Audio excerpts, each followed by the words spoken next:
So Monica will be moderating our roundtable discussion today. She is an associate professor at the Department of Speech Language Pathology and also the principal investigator here at the BAM Lab. So thank you, Monica, and thank you to our panelists, and thank you to Becky online. You're huge up on the screen, Becky. So you will be a very intense presence in this panel. Let's just say. Okay, great. Thank you so much, Becky, Dr. Lee, Bessie, for the presentation. And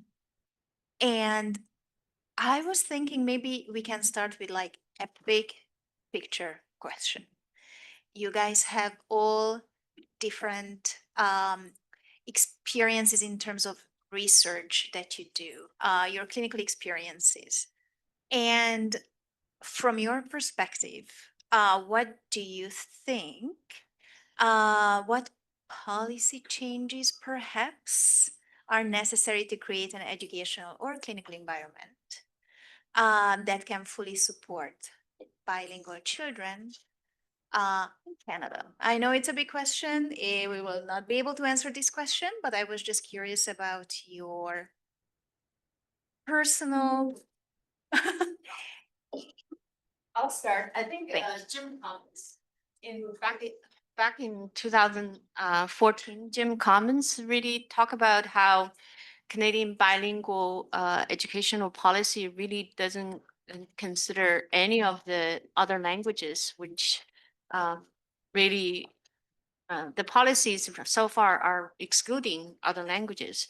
So we really need to have more heritage language policies that without the government support is really the heavy burden is on individual parents and communities. So I think it needs also policy effort to educate or different provincial government to have policies to educate teachers on the importance of multilingualism in the schools, or in many schools. Actually, in Vancouver, for example, they haven't come to me say, "Okay, our kids are speaking other languages." In fact, my first research started 20 years ago in Vancouver, where teachers acted as policing the languages in the hallway. They actually actively assign active roles, say us kids don't speak their languages in the school. They blame those kids who don't speak or are developing their English ability, or struggling readers, for example, blaming the reason is that too much Chinese or other languages. So I think, and then 20 years later, it's exactly the same. So nothing has changed much in terms of all its research findings over the years. So I think we also have teacher education, need policy reform in teacher education. I think related to your presentation that we recently have a national study on teachers' knowledge of phonics knowledge of literacy skills. So we surveyed, I think it's the preliminary results are reported in the Globe and Mail. The PI is from Alberta, Dr. Giorgio. I'm part of the study to see how much do teachers, pre-service teachers, know about phonics, phonological awareness. How comfortable are they? Are the field they are able to teach? Very sadly, about 67% of them are not feeling comfortable. So it's really high percentage of students, teachers who are not confident in their ability to teach. So talking about support, right? Like, are they classroom teachers are able to support those? So I'll stop there because we really need a. I'll give this thanks. I like that. But I think you wanted this side of the hello. Yeah, so here's a fact. I was in education before I was in speech language pathology. I'm a trained teacher. I did my master's at OISE. Yeah, and it wasn't until I became a speech language pathologist that I really started to, you don't really get a lot of that in I mean, this was a long time ago, but in pre-service teaching, sort of these foundational skills. I think the thing is, it's really hard sometimes as clinicians and as frontline workers to translate that research to practice. Okay, so that, you know, and that is a very important thing, right? So sometimes I don't think that teachers don't know this. They don't know the research. They don't know the science behind this. I just don't think they have the tools, right? They don't have, you know, the strategy, like, what is it that I need to do? Like, how can I do this? How can I implement this into in my classroom? And I think that's the key. So sometimes, you know, frontline, I call them frontline workers, teachers, clinicians, we're right there with the kid. You know, you know what you're supposed to do, right? Just lost my train of thought. You know what you're supposed to do. You don't have the tools, right? You're stuck. You kind of want a program. You kind of want everything laid out for you, right? Everything that's written. And then you'll see now with the science of reading trying to be pulled into the curriculum that, you know, we're using this program, we're using this. That's great, but programs don't teach children. Teachers teach children. So we need to build capacity in our teachers, right?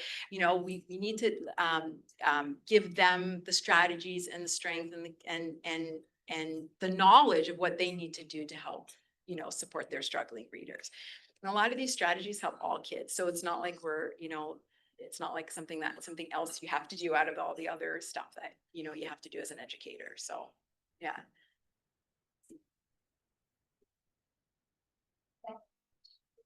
Have anything to add? Can you hear us? Sorry. Yeah. Hey, Becky, do you have anything to add? Sure, yeah, I'd be happy to add something from my own research. Well, first of all, I agree with the other speakers. My research is mostly on French immersion, and since the Human Rights Commission published the Right to Read report, literacy screening is now mandated in Ontario, so that's definitely a positive step forward. But I'm also very involved in this effort. I work with school boards across Ontario to evaluate diagnostic accuracy of these screening measures.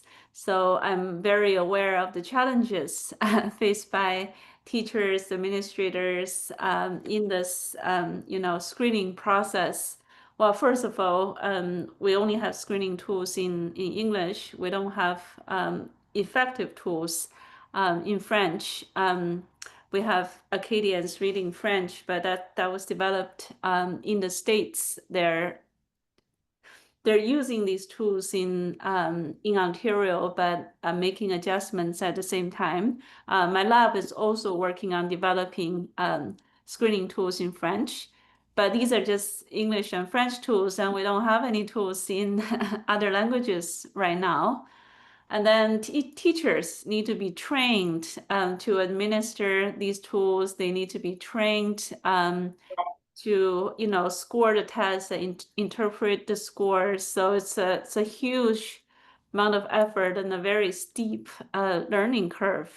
And also this mandate is very expensive. So governments and school boards, they have to allocate funding, funds and resources so that teachers can get release time to focus on screening and interventions. So I see there's even though we have sort of this policy in place, but it's far from perfect. Actually, ideally, children should be screened 3 times a year. I think right now it's only I think it's only once or twice that are mandated or compulsory, and some school boards can opt out of the screening. So we're just at the very beginning of addressing, you know, struggling readers, literacy problems.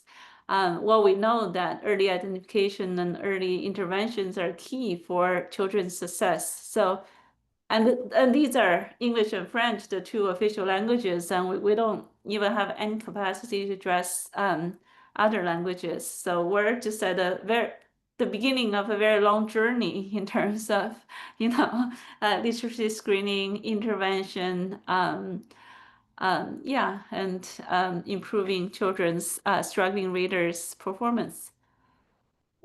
Thank you, Becky, and thank you for bringing up assessment and early identification. Following up on what you just said, I have a question about assessment in general, and I'm looking at Emily now. Maybe she can respond first to this question.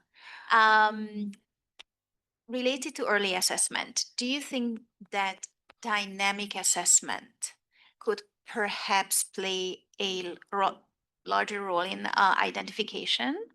And how does dynamic assessment might make up for the shortcomings of the tests that we currently use, not only in school settings, but perhaps in research as well? Are you looking at me or at Becky? I am. You're looking at me. at I'll just say one thing before I get to that, which is that, yes, Becky, you're right. For screening, it's mandatory, at least in kindergarten, at the beginning of the year, and it's only mandatory, my understanding, to do at the end of the year if the child didn't meet the benchmark. So in many instances, your educational outcomes for the year are based on your performance on like 1 or 2 subtests on a screener at the beginning of the year, and you might not be screened again until the following year. And I am going to get to dynamic assessment, but the other thing I wanted to add about the policy piece, I would say like a lot of the issues really stem from like a valuing of like education as a profession and just in general. I think like so many of the things that we mentioned, like we touched on like finances and funding, but a lot of it stems from like how we perceive education and teachers just like in our province. Like we have so many people leaving the force and not being in the front lines anymore. And I think part of that stems from the fact that it's not as valued as, in my opinion, it should be. And resources are not allocated perhaps as effectively as they should be. So even when we talk about things like let's provide, increased, training and funding and awareness about heritage language development or screening, or let's, build capacity in our educators, we can't get our educators into spaces to learn because we can't get release time, because there are no substitutes, because there's no people entering the workforce, because there's no funding. So I would just like to see in general, like at a provincial level, federal level, whatever it might be, a different approach to how we value educators and education. I think if we reframed it, we might be in a bit of a different situation. Now that I've said that, back to the question about dynamic assessment. Monica asked me this because I do research in dynamic assessment. I will say I am biased. I do think that it has a role to play. You mentioned dynamic assessment as a way to tap into how students learn as opposed to what they already know, which I think when we think about what Dr. Chen was saying, very, very challenging to develop and perhaps infeasible to develop screening tools for every possible language combination. Is there a way to use dynamic assessment perhaps as like a supplement to look for how those heritage language multilinguals are learning, and to use that metric as a way to predict how they might perform in the future? What I will say though is I recognize it comes with caveats. It's more time consuming, which brings us back to the issue of finances and time and resources in the schools. So my personal opinion is yes, unsurprisingly, but I welcome other opinions on dynamic assessment. I know it's not the be all end all. So I think dynamic assessment is really important. Just to share a little preview that my colleagues and I, or especially mostly my colleagues, are pushing for more diagnostic assessment using AI. So we're in development. In fact, I was supposed to meet today. I forgot. Like I'm here. Yeah. So we're in development, and we're, of course, with me, the team that we are going to push for more multilingual dynamic assessment. Yeah, and more diagnostic and support. Our ambitious plan is to develop a tool that can be used by parents and teachers. So not just teachers are just in one language. So we'll see how that goes. It's kind of exciting. So we already have the workflow, this run plan and team in place. So it's in the making. Sounds exciting. Keep us posted. Yeah. Lovely. Becky or Bessie, do you have anything to add? Becky, okay. Yeah, I can add. I did do one project, just one, dynamic assessment, and I can see clearly the benefits of dynamic assessment or diagnostic assessment, because children are offered prompts, so it's much easier to I guess avoid we call ceiling or floor effects because they're given multiple opportunities. Sometimes teaching is offered within the measure. So when we compared a dynamic assessment measure with a static, like the traditional measure, we found that there's a lot more variation in the dynamic assessment measure, and also the scores are predictive of reading outcomes. Of course, I'm a literacy researcher. We always use anything to predict reading, but there are some problems. As Emily mentioned, it's more time consuming. Because you offer those prompts or teaching within the task is like twice or three times as long. And also, again, measures are available in English. We developed a measure in French, but just that one measure. And another problem I see is, at least for our little study, we only had a dynamic tool on phonological awareness. We didn't use a dynamic tool on the outcome on word reading. So when we classify children based on word reading, which is not dynamic, we found that the amount of variance predicted by this dynamic tool is actually somewhat limited. We had several reasons, but one of them was that only the predictor was dynamic, the outcome wasn't. So I think there are many issues related to dynamic assessment in implementation, and we have to think about them carefully. That's a good point. Anything to add as a follow-up? I want to add, I'm happy to report that I'm going to continue with my longitudinal study, following the same group of children to grade 5 and 7.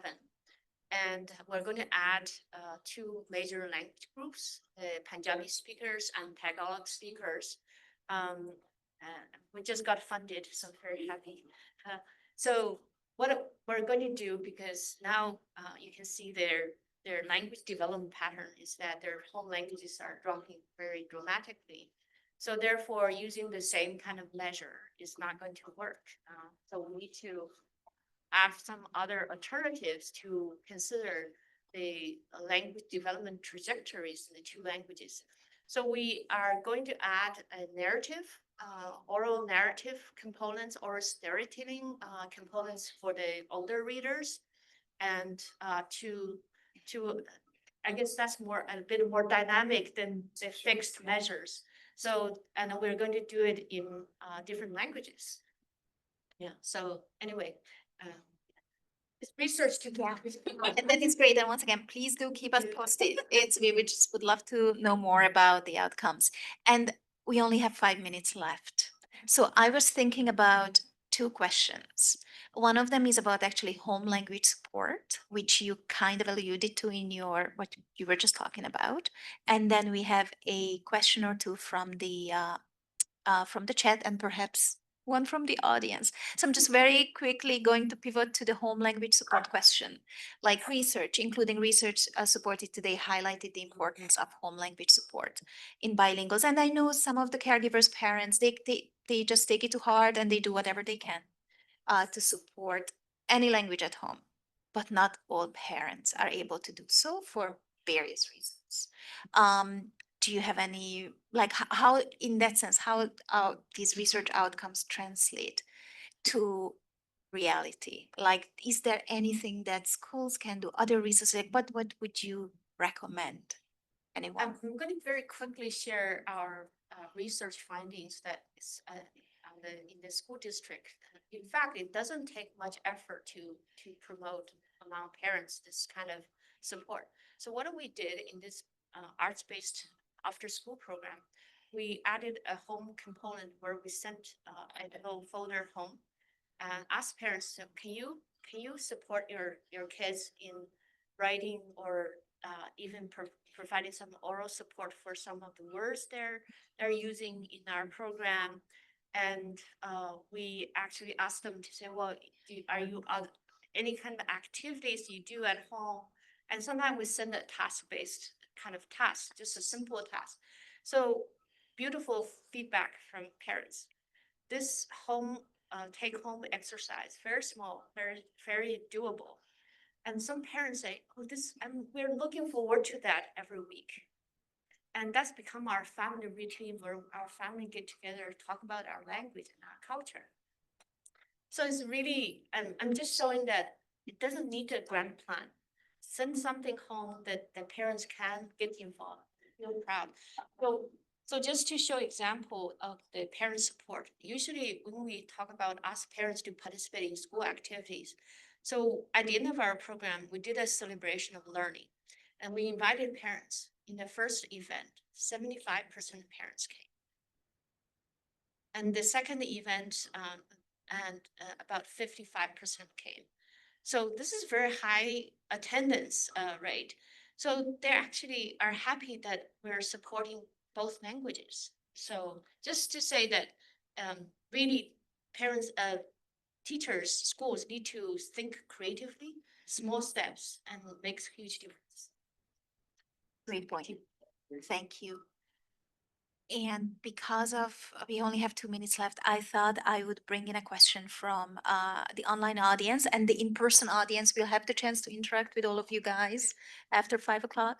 But one question is, if you are aware of, or what free or low-cost resources or tools could any of you recommend for teachers who are ready to implement all what we've been talking about today and who are interested in interventions, reading interventions?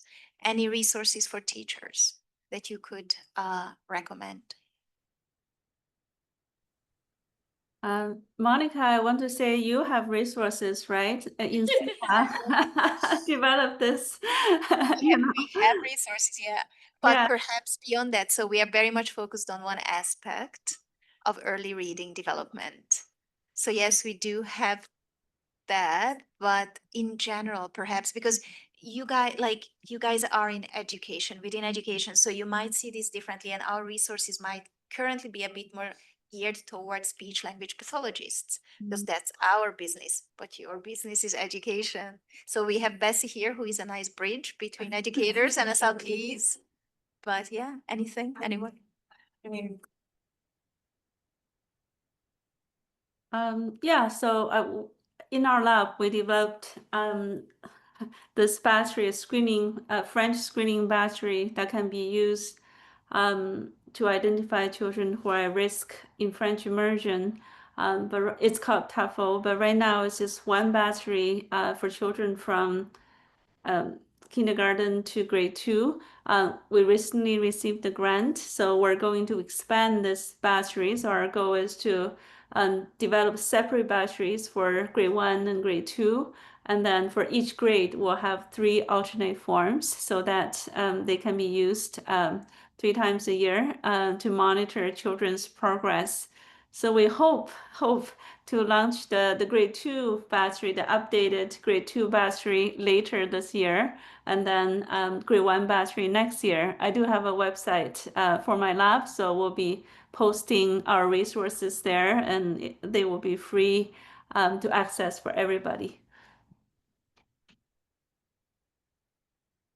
I was just going to say, this was specifically for educator resources. If you are an educator working in a school board, a great resource is your speech language pathologist. What I would say is there are so many, like I don't want to name one particular resource or website because there are so many things. One of the great things that's happened in the past couple of years is that there's really been like a huge swell in availability of online material related to structured literacy. There are so many things. And I know like Mary Paz and I have been looking at things, and every week she's like, I found a new website that has like a comprehensive overview of all of these resources. So I think it can be very easy to find things for free online for educators. I think what would be great is consulting with your school speech language pathologist to kind of just go through and maybe vet some of those materials, talk about how you could apply them, how you could use them, just taking a peek to see like what's the research behind the materials, how are they developed, how could they be used, how could you adapt or modify or use them with your bilingual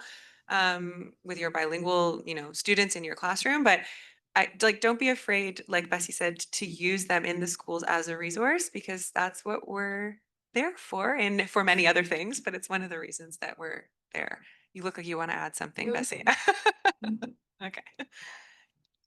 Again, I just want to say you want to build capacity in your educators, right? Yeah, the resources are great, and you're gonna get, I just want to emphasize that you really just want to build, you're your best resource, right? So you want to build capacity. And if that means consulting with another professional to build your skills, yeah, there's a lot of stuff online. If you're not using them correctly, it's not gonna help, right? So you want to make sure that you're using the thing. And everybody wants to help. It's just, it's just not everybody can at the level, everybody's experience is different, right? So it's just a matter of building their capacity. Thank you. Thank you, everyone. We are 2 minutes over, so we are going to say goodbye to our online audience. Thank you for joining us today.